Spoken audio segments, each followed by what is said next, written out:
horta sheekadan kalamaana markii aad maqashiin how maxaa tiiriya may erti midii miidaysay maahino waa abwaandhii hele oo maanta dhex taagan kalamaan iyo kulmiya gruub war waxaan ka yaabayaa 30 abwaan baa laydhex fadhiisiyey war anigii baaba indhacdaynaya waraar mudaadku ila tagaa wadal waa burburaadibu soo kabanaaye nin walowba dadaal nin walowba ducee nin walow damacaag iyo dookhaaga u kaadi oo danta guud ka shaqee war hadal aan duxul lahayn iyo dood unbaa daldashaaye dalka howlaha yaalla ilaa waa dana gaara madulaalan karaa debkaabe waryaalihii alla yahay oo muslima kabtaada alla gooy naga war akhyaare kuwan waa ka shakiyey mashidaalkeenni bay iibsadeen alla waysan adiga ku iibsan waxaan anagu dhihi lahaa nabad baa naruriyan maxaa lagu nagaadaaye naas belo ninkii nuugayo nolosha iimaysay war bilaashaad ugu daalaysaa gabagaan aniga iga dhegayso midkaan xaloo dhan ku dhafrayey waxaan idhi mas-uuliyaddu waa lacag xilkuna waa sidoo kale intaasaan ku soo koobaya ayaanan sii badin nimayow saad ku warranteenaan maqlaaye nimaa hadda ka hor shirbayoo wuxuu yidhi adna naqrooba miihido lagaamaa nuugo naasirmaan adna naqrooba miihido lagaamaa nuugo naasirmaan hayehow yidhi nimayo horaan waxaa loo yidhi kunikow mana leysku keeno meel kulmi aan ku jirin ma nuuraayo adana waa soo daahday warkaas shalay buu ahaa war ummadda soomaaliya wax isma dhaanto waa dhiig iyo dhalasho wadaag marka haddaysan isureen dantooda inay garataa eela toosan war anugu waxaan maqli jiray soomaalidu waa walaalo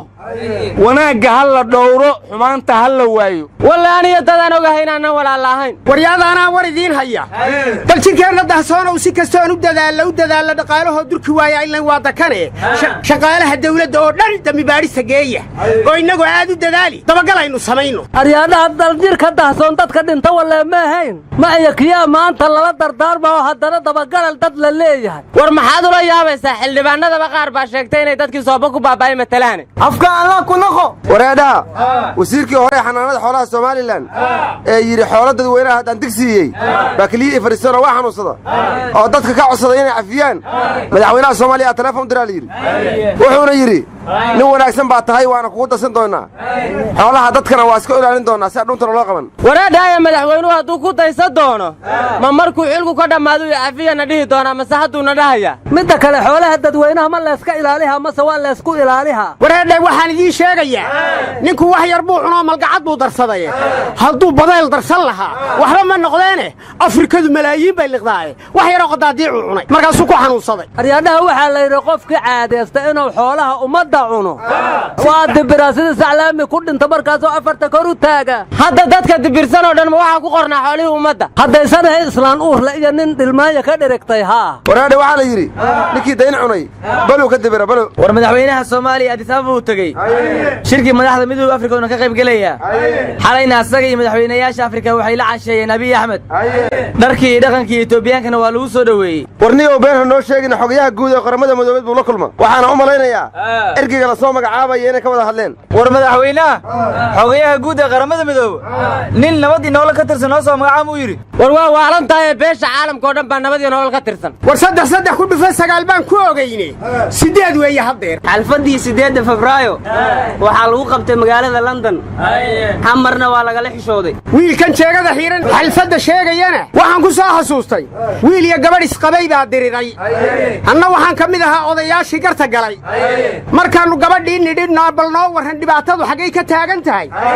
waxay tidhi odayaalo waxaan idiin sheegayaa ninkan 2 sana sarwaalka ka bixinayay caawana wuxuu igu dilay anoo mashquulsan oo ilmihii yaraa naaska nuujinaya ayuu isagoo daalan yimid sarwaalka iga bixi buu yidhi anna waxaan idhi war canugii yaraaba naaska ku duwayaay 2 sana sarwaalka kaa bixinayay ee caawa adigu iska bixi ka bacdi feer buu igu bilaabay dee odayaalo bargartayada galabay tidhi ayadaa ka gardaran waxay bartay bay ka joojis 2 sana waxay ku wadasay u joojinaysaa war weligay gariga cajiibsanad intaan noolaa ma arag kaneecaydin cunta ilaahayday war bacduu ku gashaday meeda muu isaga siibay iyada bacdii dabayl baa la tagtay war bacdaada balaayaha la bidde ayaantan baabuurra guboobaa yimid maxaa beedka ma qashinka dhammaadi qashankaa ha gubtay shabaab waxay gubayaan baabuur dhuxul sida mahay ku arkaan dadkana waaba dilayaan waxayse ugu dareeday awal afgooya ka xaggay ku gubi jireen mugay la foolahan ku gubeen dadkii baabuurta watana ay qalqaleen muga waxay ciidankii dawladda muga afgooya ka soka shabaab waxa soo dhan ka falkiha intay jiraan ciidamadii wariyaha filinkan cabsi gelinta oo shabaab ay duubeen iyagoo dad masaakiina dilaya dadka u sheeginina hana faafinina war waxa ka siiyaa badan baabuurtan dhuxusha ciidanka dawladda walaweyn ka soo galbiyay afgooya markay keeneen ay dhaheen ilaa xamar xor waayo annaga xukunna markaas ka bacdi baa la foolo loo fariisto lagu gubay warkoodiina la beenay warnimo waxaan la yaabanahay shabaab markay marka iyo baraawe iyo kismaayo iyo buurgaaba haysteen ayagaa dhuxusha dhoofsan jiray oo maraakiib waaweyn waa kuwii buuxin jiray maxay gaariga xamar u soo sida u gubayaan aryaxabad ma garatida marka koobaad waxay rabaan hawdka inay ku dhuuntaan dhirta laga jarin muga lamaadna waxay rabaan inay xamar cuna qabateeyaan wareedha anaa war idiin haya Soomaaliland maanta waxa xidhay wargeys foor la yiraabay albaabada isugu laab waxa haddaba lala yaaban yahay talomo waxay doonaysaa inay dadka aamusiiso oo aan waxba la sheegin miyay rabtaa horaa waxaa loo yidhi yeera yam iyo xaadku qaadiya yam war muuse biixi magaciisaa la yidhaha handaraab wuxuu fahmi waayena waa iska soo handaraaba war muuse biixi wuxuu yidhi wadahadalka Soomaaliya iyo Somaliland turki ku aamini mayna waa inay cid kale soo gashaa wareeda turki ma ahane waa tisaaniya meesha arrinta yaam kale ay ka dhacday baarlamaankii hadday fariisteen bay sharci soo saareen waxayna go'aamiyeen dhammaan xildhibaanada in la gudo markaas kadibna madaxda kale la gudo kadibna dadweynaha la gudo oo qaashay tubti ilaa wuxuu baaja qabyay ahaayeen waxaan maqli jiray warkii hore war soo dhaaf waayeel qolof la yimid waranbawdka kuma jiro marka waxay u daliishadeen baa la yidhi qoladan gudniinka HIV-ga in looga badbaado marka waxay fahmeen xigmaddii ilaahay u soo saaray gudniinka ragga horta warkaas waa fiican yahay aniguse waxaan la yaabanaha ma misaaraa looga goy doonaa bir kaloo kartahe la arki maaha waraadha waxaan kaloo anugu nimankaas ugu hambalyaynayaa sharcigan cusub ay hirgelinayaan madaxday ka soo bilaabeen dawladdeenna laakiinse maata ka adag baa la yidhahdaa oo maataday ka soo bilowdaa wax kastoo hirgelinayso wadnimayo war ma haysaane Soomaali war iskama hayso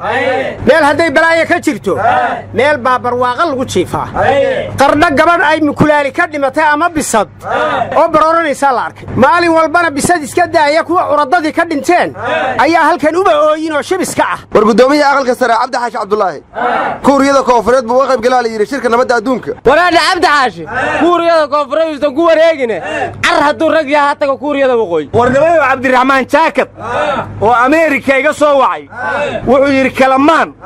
cirka iyo xidigaha siyaasadda ku mashquulsan tahay arrimaha bulshada ma dhugtaan marka nimayo sida isu dhaama haddaadna siyaasiyiin oo ka hadla arrimaha bulshada war gabar bisadu ka dhimataan ba ka hadlaynaa arrimaha bulshada noo dhiman alla ilaaha arrimaha bulshada aanu ka hadlaynaa mooski waa riqiisay oo bambeelmadii baa taala liin dhanaantiina waa taano laakiin jid la soo mariya male war maxaa arrimaha bulshada ka sheekeena ceelisha aan wax ka cabinay la dugay war dhuxushii sheexan kursan lahayn baa nagala gooba dadkii wadayaa la dilaa asaad jaqjaq leedahay waryaada maxaa bulsho u hadashiin idinkaa wadad waalno maran ahay hay wareerina sarwaalka kor u qaado ka dhacayaa qanda madaxiisa aad u qabta califood mareer cunaayeen waryaa wiilka wax suraan ka siiba ma weyne baxmadow waa xaafad u taala oday madoobaysa marsaday wiil soo ka dhacay miya kala fiican waryaada arrimaha bulshada ma dhafoorada dhalinyarada lagu mashquulay noqdeen aryaadaha anugu kala wada ma dad baranaatiina iga wareeg